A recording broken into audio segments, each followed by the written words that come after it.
So yan magandang umaga at magandang tanghali po sa inyo lahat. So yan welcome po sa kusina ni Cambalicious. So yan, pasensya na kayo, medyo binush record ko kasi nagka-problema at yung ating volume ng ating cellphone. Kaya yan, binush record ko muna. So yan, meron po tayong mamali dyan. So yan ang ating iluluto for today. At ulam natin sa tanghalian. So kanina pa to, yung video itong ginawa kaninang umaga, kaya lang nga nagka-problema yung ating cellphone. So tara, let's go! Later. So yan umpisa na po natin mag-prito. So pasensya na kayo, hindi ko na naipakita paglalagay ng mantika kasi nga nagka-problema yung ating volume.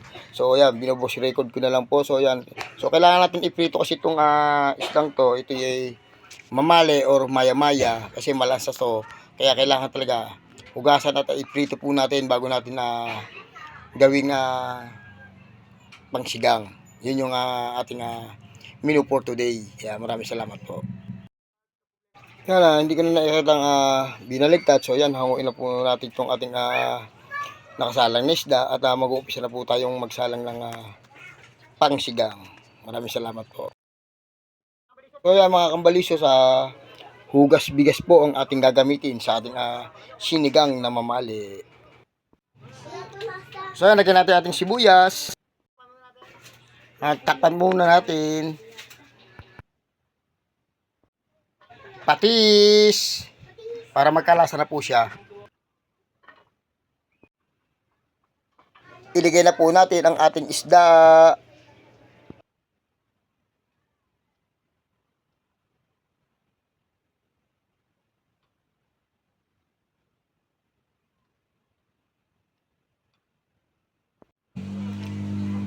Asukal, pambalasa at ang pampalasa sa ating mga niluluto.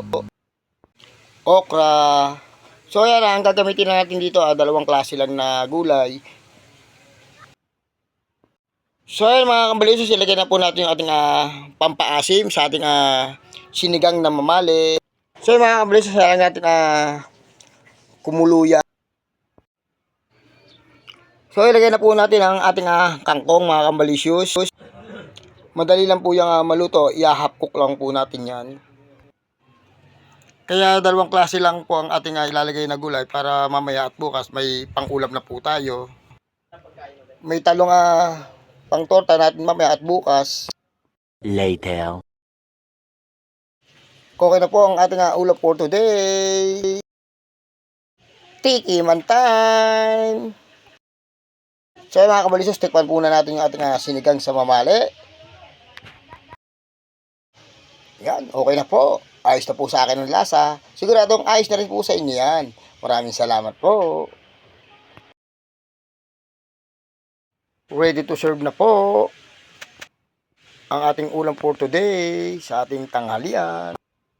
Holy Friday po sa ating lahat. Thank you po. Thank you for watching everyone. God bless us all.